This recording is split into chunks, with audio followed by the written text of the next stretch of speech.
რეპრესიების ახალი ტალღა მესამე სექტორის წინააღმდეგ და არასამთავრობოების პასუხი. ანტიკორუფციული ბიუროს ქმედებები წარმოადგენს სამოქალაქო ორგანიზაციების დევნისა და ზეწოლის ერთიანი პროცესის ნაწილს, რომლის მიზანი ქართული არასამთავრობო ორგანიზაციების საქმიანობის შეწყვეტაა. ასე ეხმაურებიან სამოქალაქო საზოგადოების წევრები რაჟდენ კუპრაშვილის უწყების მიერ რეპრესიების ახალ ტალღას. ანტიკორუფციული ბიურო აფართოებს იმ ორგანიზაციების სიას, რომელთაც მონიტორინგის ფარგლებში საქმიანობის ამსახველ დოკუმენტაციას თხოვს. რაჟდენ კუპრაშვილის ბიურომ ასეთი დოკუმენტაცია უკვე 30 არასამთავრობო ორგანიზაციისგან მოითხოვა. პარალელურად კი დაწყებულია გამოძიებაც ეგრეთ წოდებული პირბადეების შეძენის საქმეზე, რის გამოც ივანიშვილის პროკურატურა არასამთავრობო ორგანიზაციების ხელმძღვანელებს ერთმანეთის მიყოლებით დაკითხვაზე იბარებს. როგორ აფასებენ NGO სექტორში რეპრესიების ახალ ტალღას? თამარ დემეტრაშვილი განაგრძობს ახლა თემაზე საუბარს. რაჟდენ კუპრაშვილმა მესამე სექტორის წინააღმდეგ ამჯერად გრანტების შესახებ კანონში ოცნების მიერ შეტანილი ცვლილებები ამოქმედა, უწყება 30 არასამთავრობო ორგანიზაციისგან ითხოვს ინფორმაციის მიწოდებას. კონკრეტულად კი იმას მიიღეს თუ არა ამ ორგანიზაციებმა გრანტები ხელისუფლების ნებართვის გარეშე. ზოგიერთ არასამთავრობო ორგანიზაციას უკვე მიუვიდა სასამართლოს განჩინება და გაასაჩივრეს კიდეც სააპელაციო სასამართლოში. ამბობენ, რომ ის რასაც კუპრაშვილი ითხოვს საქართველოს კანონმდებლობას ეწინააღმდეგება.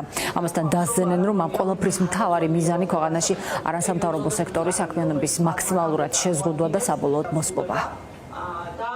უამრავი მოქალაქის ინტერესები დავიცავთ ამ წლების განმავლობაში და რა თქმა უნდა ჩვენაირი ორგანიზაციის არსებობა არ სურს იმ ხელისუფლებას, რომელიც ადამიანის უფლებებს არღვევს. აქედან გამომდინარე ჩვენ ამას ვუყურებთ როგორც სამოქალაქო საზოგადოების ორგანიზაციებთან მიმართებით დაწყებულ ერთიან შეტევას საქმიანობის შეჩერების მიზანი აქვს აი ამ ყველაფერს, თუმცა ჩვენ ვაგრძელებთ რა თქმა უნდა ჩვენს საქმიანობას, ჩვენ ვიმოქმედებთ საქართველოს კანონმდებლობის და საიას ბენეფიციარების ინტერესების დასაცავად და არ გადავდგამთ ისეთ ნაბიჯს, რომელიც ჩვენი ორგანიზაციის რეპუტაციას ან საქმიანობას შეუქმნის საფრთხეს.